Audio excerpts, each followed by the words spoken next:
Okay, so we've made significant progress from the beginning of this course to this point in time.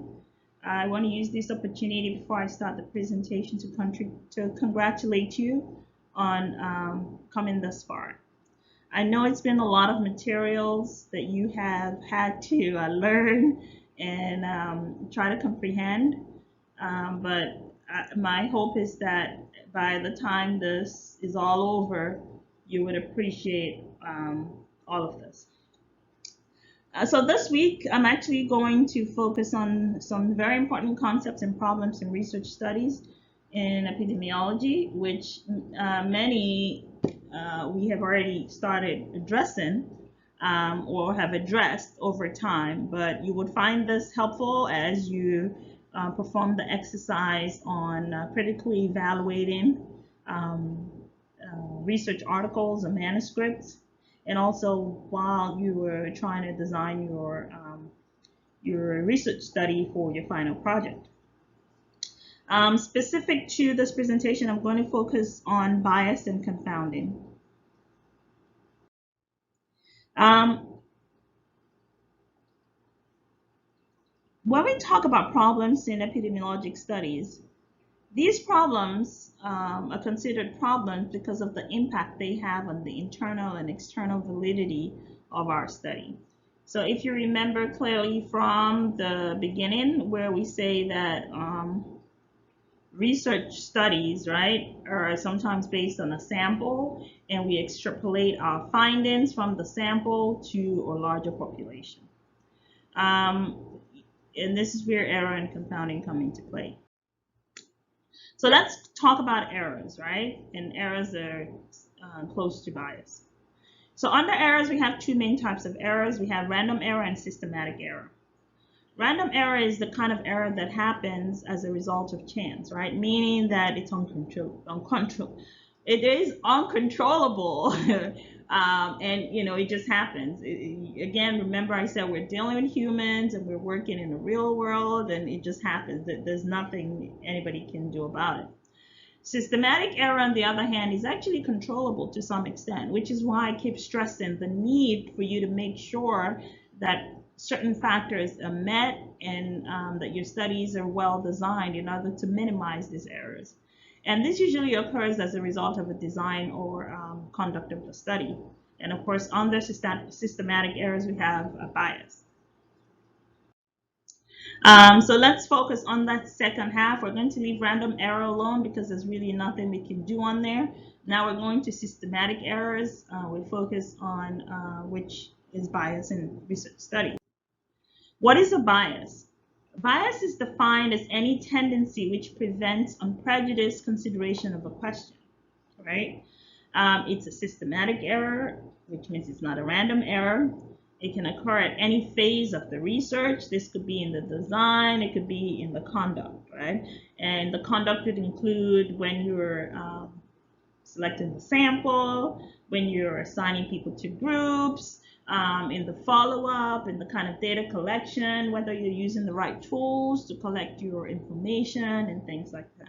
It could also be in the analysis, right? So if you don't analyze your data properly, as you would have seen from the presentation last week on statistics, if you use the wrong test, your results will probably be incorrect, which means your findings and your interpretations and recommendations will be erroneous as well. Um, there are different types of bias, right? And they fall under two main categories. If you were to ask me, I mean, you might find another researcher who categorizes them a little different, but it kind of helps me articulate what it is I'm doing, right? Or my understanding if I kind of put them in categories, right? So we have selection bias, right? Which could be in the form of the sample subject selection or as a result to loss to follow-up, right? So let's say in your design, you actually design a study very well whereby subjects are selected correctly, they're assigned to their correct groups, But again, let's say it's a longitudinal study, which could either be a cohort study or experimental study where we lose people to follow up, right? Then this kind of impacts the overall study because maybe the people who actually were lost to follow up had a specific kind of characteristic, right? And the people left in the study really are not 100% representative of your final sample.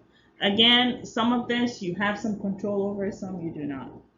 All right, so selection bias is a form of bias, and it can come in the form of the way you select your subjects or when you lose subjects to follow up, right? So that's why you want to make sure that you apply every principle possible or implement every measure possible to be sure that you follow people up, 100%. The next type will be the information bias, which has several subtypes. This could be in the form of the interviewer bias, where that occurs when the person is trying to solicit or collect or interpret the information provided, right? It's the data. We also have the recall bias, where the subject is actually not giving you the accurate information because they're unable to recall correctly the information that you're asking for. Another type of bias would be the abstracting or recording bias, and this would also kind of involve, could be on the part of the data collector. Maybe we're collecting the data from existing records. Again, I told you in the beginning, I think sometime earlier in the semester when I was talking about data collection or data sources or data types, sometimes, especially for electronic medical records, sometimes these data were not originally collected for research purposes, so there might be a lot of missing information here and there. Sometimes some people don't enter the data correctly, maybe because they guess rather than, to be sure. An example would be like on when we're talking about race or ethnicity data. Sometimes, if you're going to some clinics, rather than them giving the patient the opportunity to self-identify on what their race or ethnicity is, the person collecting the data might just guess and just say, oh, because the person looks Caucasian, or the person looks Black, or the person looks Hispanic, or the person looks Indian, Asian, right? But, do you kind of get what I'm saying? There's some potential for information bias there. As you can see, follow-up or surveillance bias also kind of plays a role here as well, right? Because again, even as much as it's a form of selection bias in terms of the distribution or the characteristic or the representativeness of the sample, follow-up or surveillance bias could also be a form of information bias. The other one is measurement or misclassification bias. And again, this is where we get into how the data is collected, how people are assigned to groups, maybe based on a particular exposure, outcome, and things like that. And of course, we get into publication bias, which is more common in randomized controlled trials. And this is usually where, certain kinds of study results are more preferable and are more likely to be published than those that do not represent public, favorable results. This still goes on, even though we try to discourage people from not publishing results that are not favorable to what they were originally expecting. But it still happens anyway. And there are several other types of bias you would see as you look into the readings and the materials that are made available to you. So now we've talked about those let's go into confounding, right? Confounding is also another form of systematic error. And it's a major problem in observational epidemiologic studies, right? And again, as you notice from the various study designs I proposed to you throughout the semester, a significant bulk or a portion of the studies that we conduct in health, and when I say health, this would be healthcare, public health, medical research, whatever it is, are really based on observational study design. Experimental studies are the kind of studies where we're actually able to address these problems much better. But for ethical reasons, most times, especially when we're dealing with humans, we're unable to actually utilize experimental design. So we have to focus on observational studies. And confounding is a major problem we encounter. What is confounding? This arises when some extraneous factor may be responsible for at least some of the association under investigation. I talked about this in the previous presentation, and I said I would elaborate on it here, right? So in order so the process is called confounding, which is what the definition I just gave you. But of course, the actual factor is called a confounder. And there are certain conditions that must be met, right, in order for you to call a factor a confounder. These include that it must be associated with the potential cause, right, which is the risk factor, right? And it must also be a potential cause or risk factor for the outcome. So it means that it's linked with the risk factor under analysis, and it's linked with the outcome under analysis, right, for the particular scenario you have. And it must not be in the causal pathway. I hope this makes sense. I talked about pathways and different types of causation in a previous presentation. And I said, it's possible for you to have a direct pathway or indirect pathway.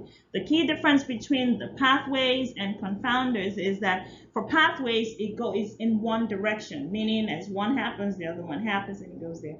For confounder, you would see from the next slide how these are related, right?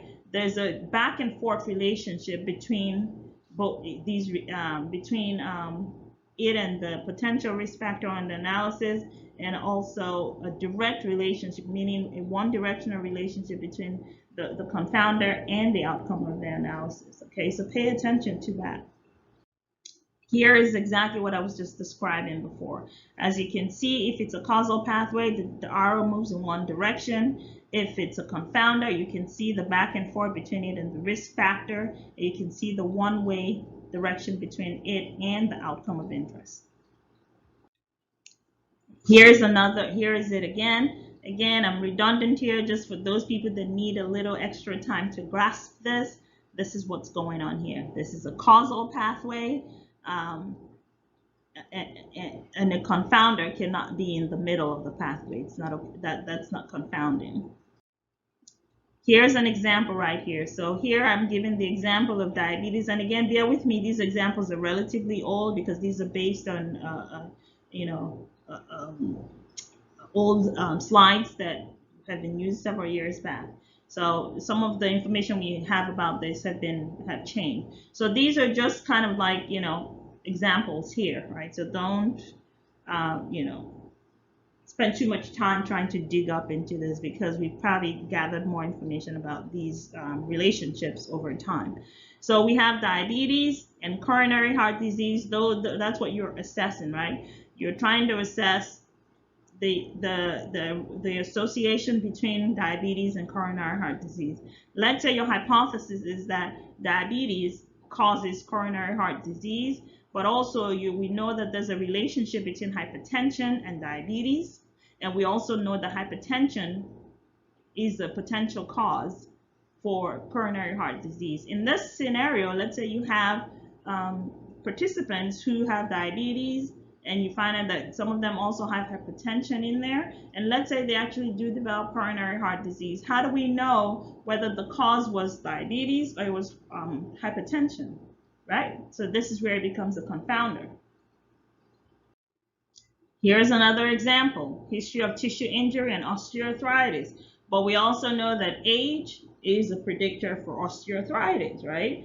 But we also know that age and history of tissue injury are kind of related. As they get older, the likelihood of you have developed a tissue injury over time is probably also high. So if you were looking at this and you don't adjust for age, then how do we know whether the real cause of the osteoarthritis was really the history of tissue injury or whether it's really age? Does that make sense?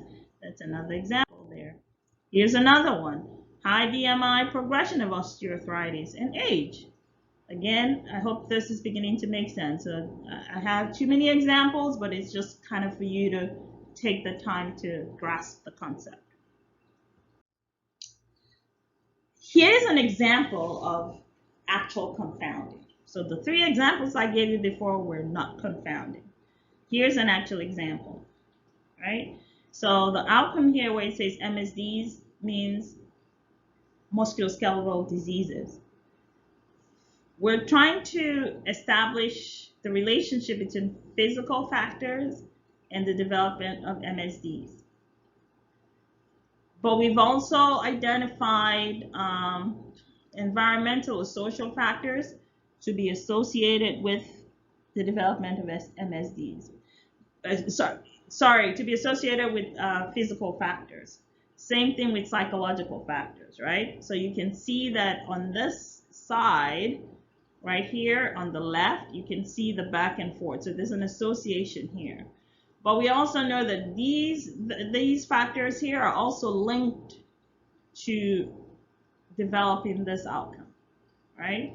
So in this case, if we perform the study and try to understand this relationship without having a clear understanding, right, that or adjusting for these factors here, then when we get our results, there's likely going to be a bias there. Does that make sense? I hope it does. Here's another example. We have poverty being associated with damp housing. So for those of you that have, had some experience living in major metropolitan areas, big cities, this is usually a problem that people encounter, right? And we know this is linked with respiratory illness. Let me use asthma, for example, right? So of course, a lot of people of low socioeconomic status have asthma and things like that. So we know that it's associated, and we know it's known to be a predictor. If we don't address for this, when we're looking into this association here, the outcome might actually be false. So how do we address confounding since we say it's a problem? Confounding can be addressed at two phases, right? One will be the design phase, which would be baseline, and two would be the analysis phase, which would be after all the data have been collected. After all the data have been collected, and now you're trying to make those adjustments when you're doing your statistical analysis. As you saw in the presentation, which is very long, for statistical concepts and methods, you identified different ways we could do this. This included using standardization, stratification, multivariate regression analysis, and of course, closed design matching analysis. Usually you would need a statistician trained in this to do this for you, but you as someone who's well-versed in epidemiology and a healthcare professional should actually be able to decipher whether or not the right methodology was employed, right? That's why that exercise was necessary last week. You need to be able to tell that. At the design phase, when you're doing baseline, sometimes it helps to do random assignment, but again, this is where it's applicable to, it's only applicable to randomized controlled trials. The other thing would be restriction. That would be having clear inclusion and exclusion criteria to be sure that you've identified the right population, but you want to make sure this is done correctly so that you don't over restrict and then your results are not generalizable. And then of course we have the method of matching. This is when we adjust for characteristics or exposures that may differ between groups. It also helps prevent it from occurring in the first place, and it makes cases and controls similar with respect to the potential confounding factors.